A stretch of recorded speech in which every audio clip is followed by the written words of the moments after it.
जय हिंद मित्रांनो, मी दीपक पुन्हा एका नवीन व्हिडिओमध्ये तुमचं सर्वांचं खूप स्वागत आहे। तर मित्रांनो, आपल्या इंडियन शेअर मार्केटमध्ये वेगवेगळ्या कॅटेगरींचं पार्टिसिपेशन असतं। त्यामध्ये महत्त्वाची कॅटेगरी DIची असते, त्यांना आपण डोमेस्टिक इन्स्टिट्यूशनल इन्व्हेस्टर असं म्हणत असतो। त्यानंतर HNI कॅटेगरी पण असते, हाय नेट वर्थ इन्व्हेस्टर। त्यानंतर रिटेलर्स म्हणजे आपल्यासारख्या सामान्य व्यक्ती जे असतात त्या पण शेअर मार्केटमध्ये काम करतात। पण आपलं जे शेअर मार्केट असतं त्यामध्ये विदेशी गुंतवणूकदार पण असतात। मग त्यामध्ये महत्त्वाची कॅटेगरी जी असते ती FI आहे, त्यांनाच आपण फॉरेन इन्स्टिट्यूशनल इन्व्हेस्टर असं म्हणत असतो किंवा आपण त्यांना FPI असं पण म्हणत असतो। मग आपल्या भारतामध्ये टॉप 10 कोणते देश आहेत त्यांची नावं मी तुम्हाला सांगणार आहे आणि काही डाटा पण तुमच्यासमोर मी शो करतोय। आता खूप जणांना माहीत नसतं की आपलं इंडियन शेअर मार्केट याच्यामध्ये परदेशी गुंतवणूकदार पण असतात। ठीक आहे, दुसऱ्या देशातील ज्या संस्था असतात, इन्स्टिट्यूशन असतात त्या पण आपल्या इंडियन मार्केटमध्ये गुंतवणूक करतात, हे काही जणांना माहीतच नाही।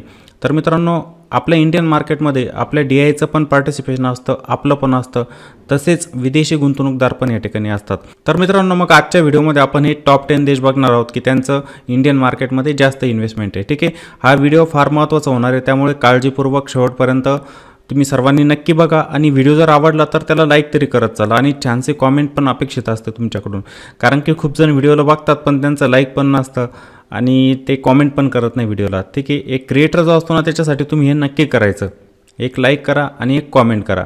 आणि जर कोणी चॅनलवरती नवीन आलं म्हणजे त्यांनी पहिल्यांदाच व्हिडिओ जर बघितलेला असेल इथं किंवा बघता येते तर त्यांनी चॅनलला पण नक्की सबस्क्राईब करून घ्यायचं असतं। ठीक आहे, चला तर मग कोणताही वेळ वाया न घालवता आजच्या व्हिडिओला आपण सुरुवात करूया। तर मित्रांनो, आजच्या व्हिडिओमध्ये आपण टॉप 10 कंट्री जे आहे ना त्यांची नावं या ठिकाणी बघणार आहोत। म्हणजे FPI आपण बघणार, त्यांनाच आपण फॉरेन पोर्टफोलिओ इन्व्हेस्टर असं म्हणत असतो। FPI किंवा FI पण आपण त्यांना म्हणतो, फॉरेन इन्स्टिट्यूशनल इन्व्हेस्टर। आता इथे AUC डाटा दिलेला आहे, म्हणजे असेट अंडर कस्टडी, म्हणजे किती असेट त्यांनी होल्ड केलेले आहेत। ठीक आहे, आता त्या असेटची व्हॅल्यू जी असते ना ती घटते पण आणि वाढते पण, त्याच्यामध्ये बदल होत असते, नेहमी लक्षात ठेवायचं आहे। ठीक आहे, इन्व्हेस्टमेंट केलेली असते ती इन्व्हेस्टमेंट वाढणार पण आणि कमी पण होणार। ठीक आहे, आणि हा जो डाटा मी इथे घेतलेला आहे तो जुलै 2026, कारण की आता ऑगस्ट महिना चालू झालेला आहे, याचा पण डाटा नंतर येईलच, पण आपण हा जो डाटा बघतोय हा जुलै महिन्याचा बघतोय। मग यामध्ये कोणत्या अशा टॉप 10 कंट्री आहे तर पहिलं नाव जे येतं देशाचं ते म्हणजे USA, United state of America. हा असा देश आहे की त्याचं पार्टिसिपेशन आपल्या इंडियामध्ये सर्वात जास्त आहे, इक्विटी जास्त या देशाने होल्ड केलेली आहे। 2 नंबरला जो देश येतो तो म्हणजे सिंगापूर, त्यानंतर 3 नंबरला जो देश येतो तो म्हणजे लुक्झमबर्ग, 4 नंबरला आयर्लंड, त्यानंतर 5 नंबरला मॉरिशस, त्यानंतर 6 नंबरला जो देश येतो तो म्हणजे UK, 7 नंबरला जो देश येतो तो नॉर्वे, 8 नंबरला जो देश येतो तो कॅनडा, 9 नंबरला येतो तो जपान, 10 नंबरला जो येतो तो म्हणजे फ्रान्स। तर असे टॉप 10 कंट्री आहे की त्यांची इन्व्हेस्टमेंट आपल्या भारतामध्ये सर्वात जास्त आहे। आपण म्हणतो FI, आता FIमध्ये तिथं कसं हा एक देश झाला, जसं USA हा एक देश झाला, आता तिथल्या ज्या संस्था असतात, म्युच्युअल फंड असू शकतात तिथले, ते आपल्या भारतामध्ये इथे इन्व्हेस्टमेंट करताय। आता कोणताही इंडिव्हिज्युअल इन्व्हेस्टर दुसऱ्या देशांमध्ये गुंतवणूक नाही करू शकत, किंवा मला वाटतंय की मी अमेरिकेमध्ये गुंतवणूक करू शकतो, करता येत नसतं, इंडिव्हिज्युअल इन्व्हेस्टरला नाही करता येत। पण ज्या संस्था असतात, जसं आपल्या भारतामधली एक संस्था आहे, मी म्हणतो की एक असेट मॅनेजमेंट कंपनी SBI, तिला गुंतवणूक करायची आहे अमेरिकेमध्ये, करू शकते ती, किंवा अमेरिकेचा एखादा म्युच्युअल फंड असेल, त्यांना वाटलं की भारतामध्ये गुंतवणूक करायची तर ते इथे रजिस्ट्रेशन करू शकतात आणि इथं गुंतवणूक करू शकतात। मग अमेरिका देश आहे, त्याच्यामधले वेगवेगळ्या ज्या इन्स्टिट्यूशन असतात त्या आपल्या इंडियन मार्केटमध्ये गुंतवणूक करतात। मग हा जो वाटा आहे अमेरिकेचा हा सर्वात जास्त आहे। आता तुम्ही बघा इक्विटीमध्ये जे असेट त्यांच्याकडे आहेत बघा, 31,20,914, खूप मोठा आकडा आहे मित्रांनो, 31,20,914 करोड हा आकडा जो आहे CRमध्ये। विचार करा मग किती सर्वात जास्त इन्व्हेस्टमेंट आपल्या भारतामध्ये झालेली आहे। हा आकडा वाढतो पण, इन्व्हेस्टमेंट वाढणार पण घटणार पण, या आकड्यांमध्ये बदल होत असतो। त्यानंतर सिंगापूर बघा, 4,09,254 करोड। 3 नंबरला येतो हा जो लुक्झमबर्ग देश, हा 4,92,910 करोड। त्यानंतर हा आयर्लंड जे आहे 4,87,386 करोड। मॉरिशस आहे 2,95,707। त्यानंतर UK आहे बघा 3,20,488 करोड। नॉर्वे 2,75,149। कॅनडा 2,03,629। जपान 1,97,508 आणि फ्रान्स 1,51,221 करोड। एवढी इन्व्हेस्टमेंट आपल्या इंडियन मार्केटमध्ये झालेली. आणि ते ऑदर पण आहे बघा. ऑदर म्हणजे अजून पण दुसरे देश आहे की त्यांनी इन्व्हेस्टमेंट केलेली आहे आपल्या भारतामध्ये, पण ती कमी प्रमाणामध्ये. म्हणजे 10,70,505 करोड ही फक्त कोणती झाली, टॉप 10 नावं झाली की ज्यांची आपल्या इंडियन मार्केटमध्ये गुंतवणूक आहे. आणि टोटल आकडा इक्विटीमधला निघून येतो तो म्हणजे 70,24,672 करोडचा. मग ही खूप मोठी इन्व्हेस्टमेंट झाली. आता मागे जर आपण काही वर्षांपूर्वी जर गेलो ना, आपल्या इंडियन मार्केटमध्ये पार्टिसिपेशन डोमेस्टिक एवढं नव्हतं. म्हणजे काय व्हायचं की समजा एखाद्या विदेशी संस्था आहे त्यांनी आपल्या इंडियन मार्केटमध्ये सेलिंग करायला जर सुरुवात केली तर आपले मार्केट क्रॅश होऊन जायचे, बरोबर की नाही. त्यांचा वाटा सर्वात जास्त होता. आत्ता नाही का, आहे, आत्ता पण आहे, पण आपल्या डोमेस्टिकचा चांगला सपोर्ट आहे आत्ताच्या वेळेला. कसा की प्रत्येक इंडिव्हिज्युअल इन्व्हेस्टर आहे त्यांना समजतं की मी आता कोणत्या ठिकाणी गुंतवणूक केली तर चांगला परतावा मला भविष्यात मिळेल. त्यामुळे खूप सारेजण म्युच्युअल फंडमध्ये गुंतवणूक करताय, इक्विटीला होल्ड करताय. बघा, आपला पैसा जो असतो आपण एखाद्या म्युच्युअल फंडमध्ये टाकतोय, समजा एका AMCकडे आपला पैसा गेला, मग ती AMC काय करणार, इक्विटीमध्ये गुंतवणूक करणार. म्हणजेच वेगवेगळ्या कंपन्यांचे स्टॉक असतात तिथे गुंतवणूक करणार. त्यामुळे तिथं काय होतं, पैसा जास्त लागतोय मार्केटमध्ये.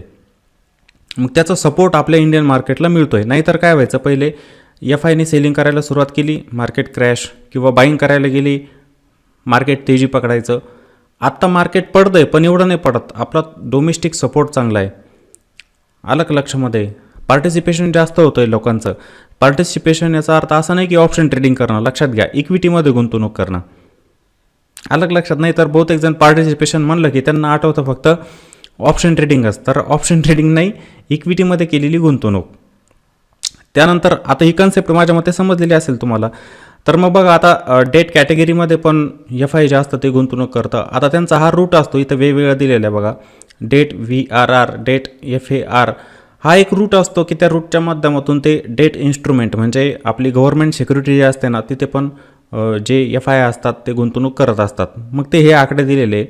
इथं हा आकडा दिसेल आपल्याला खाली, डेटचा, हायब्रिडचा दिसेल. त्यानंतर म्युच्युअल फंड असतात, इक्विटी ओरिएंटेड म्युच्युअल फंड किंवा डेट ओरिएंटेड म्युच्युअल फंड असतात. त्यांच्यामध्ये पण एक इन्स्टिट्यूशन गुंतवणूक करू शकतं, इन्व्हेस्टमेंट करू शकते. मग हे आकडे दिलेले. टोटल जर बघितलं तर मग 78,04,856 करोडची इथे काय असेट होल्ड केलेले. अलग लक्षात. हा टोटल आकडा इथे दिलेला आहे. मग हे आकडे सांगण्याचं कारण काय की आपल्या भारतामध्ये एवढी गुंतवणूक झालेलीच आहे, बरोबर की नाही, FIची.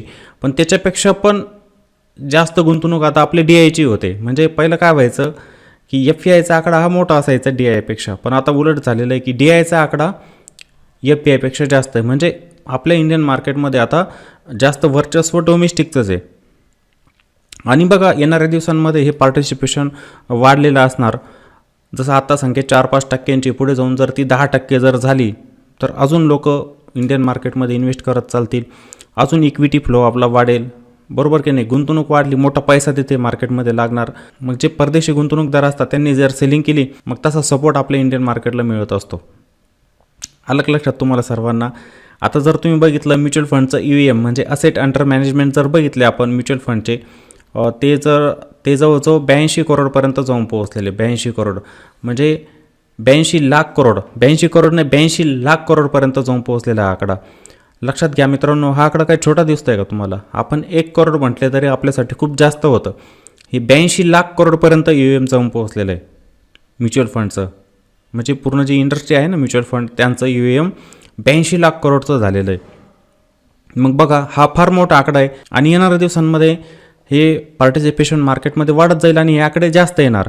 आता सध्याच्या वेळेला काय होतं की जे FI इंडियन मार्केटमधून पैसा काढून घेत आहे.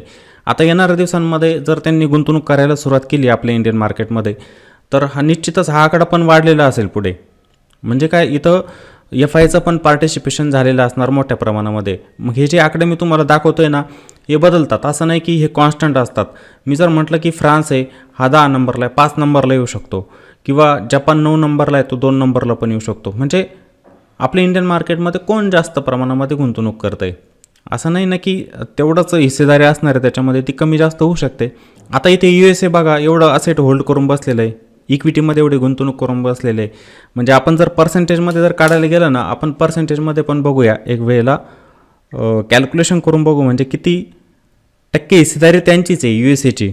ती इथे निघून येईल आपोआप बघा, ती इथे निघून येईल. मी जर म्हटलं ना इक्विटीमध्ये किती होल्डिंग, तर 31,20,914 आणि टोटल जर बघितलं 70,24,672. याला पर्सेंटेजमध्ये आपण जर कन्वर्ट केलं तर जवळजवळ 44.42 फक्त अमेरिकेची 44.42% एवढी हिस्सेदारी फक्त अमेरिकेची निघून येते इक्विटीमध्ये. म्हणजे अमेरिकेचं जे इन्स्टिट्यूशन असणार आहे अमेरिकेतल्या, त्यांचं सर्वात जास्त पार्टिसिपेशन आपल्या इंडियन मार्केटमध्ये. अलग लक्षात. मग तसंच आपण सिंगापूरचं काढू शकतो की किती टक्के त्यांनी इक्विटी होल्ड केलेली आहे की नाही, किती हिस्सेदारी त्यांची आपल्या इंडियन मार्केटमध्ये, त्याचं पण कॅल्क्युलेशन आपल्याला इथं करता येत असतं. ठीक आहे. आता हा डाटा दाखवण्याचं कारण काय की सर्वांना समजलं पाहिजे की कोणते टॉप 10 देश असे आहेत. आता हा जुलै 2026चा आकडा आहे. एखाद्या वेळेला असं होऊ शकतं की ऑगस्ट 2026मध्ये हा आकडा जो असणार त्याच्यामध्ये बदल पण झालेला असणार. होत असतं, कोणी बाईंग करतं तर कोणी सेलिंग पण करतं. इन्व्हेस्टमेंट व्हॅल्यू कमी पण होते आणि वाढते पण, त्यामुळे ते नंबर खालीवर होत असतात. हे फक्त मी तुम्हाला 10 देश दाखवले की त्यांची सर्वात जास्त इन्व्हेस्टमेंट आपल्या इंडियन मार्केटमध्ये आहे. ठीक आहे. आणि अजून खूप सारे आकडे पण येत असतात. जसं आपण डेली FIDIची ॲक्टिव्हिटी बघत असतो, त्याच्यानुसार पण आपल्याला कॅल्क्युलेशन करता येत असतं की ह्या महिन्यामध्ये FIने किती सेल केलं, DIने किती बाय केलं, ते पण आकडे वेगवेगळ्या वेबसाईट असतात, तिथे पण आपण बघू शकतो. त्यानंतर दर 15 दिवसांनी FIचा आकडा येत असतो. ठीक आहे, की त्यांनी मागच्या 15 दिवसांमध्ये कोणत्या सेक्टरमध्ये बाईंग केलेली आहे, कोणत्या सेक्टरमध्ये सेलिंग केलेली आहे, ते पण आकडे आपण बघू शकतो. सर्व डाटा आपल्यासमोर असतो. ठीक आहे. मग जे आपल्याला समजतं की त्यांचा फ्लो कोणत्या सेक्टरमध्ये जास्त आहे, बरोबर की नाही, कोणत्या सेक्टरमध्ये ते गुंतवणूक करताय FI, ते पण आपल्याला समजत असतं. ठीक आहे. तर माझ्या मते ही माहिती सर्वांना नक्कीच आवडलेली असणार, कारण की आपण शेअर मार्केटमध्ये येत असतो, खूप साऱ्या व्यक्ती नॉलेज घेण्यासाठी येत असतात आणि खूप सारे व्यक्ती जे असतात फक्त इन्स्टंट प्रॉफिट बनवण्यासाठी येत असतात. त्यांना काय फक्त पैसा पाहिजे असतो. ठीक आहे. बाकी हे नॉलेज ते ठेवत नाही की कोणती कंट्री आपल्या भारतामध्ये येते आणि इन्व्हेस्टमेंट करते. पण तुम्हाला जर प्रॉपर मार्केटमध्ये टिकून राहायचं असेल ना, तर सर्व गोष्टींचं नॉलेज ठेवावंच लागतं. मग ही माहिती तुमच्यासाठी फार महत्त्वाची. ठीक आहे. माझ्या मते सर्वांना हा व्हिडिओ नक्की आवडलेला असेल तर लाईक नक्की करा आणि कॉमेंटमध्ये नक्की सांगायचं की हा व्हिडिओ तुम्हाला आवडलेला आहे का. आजच्या दिवसासाठी आपण इथेच थांबूया. पुन्हा भेटू आपण अशाच एका नवीन व्हिडिओमध्ये. जय हिंद.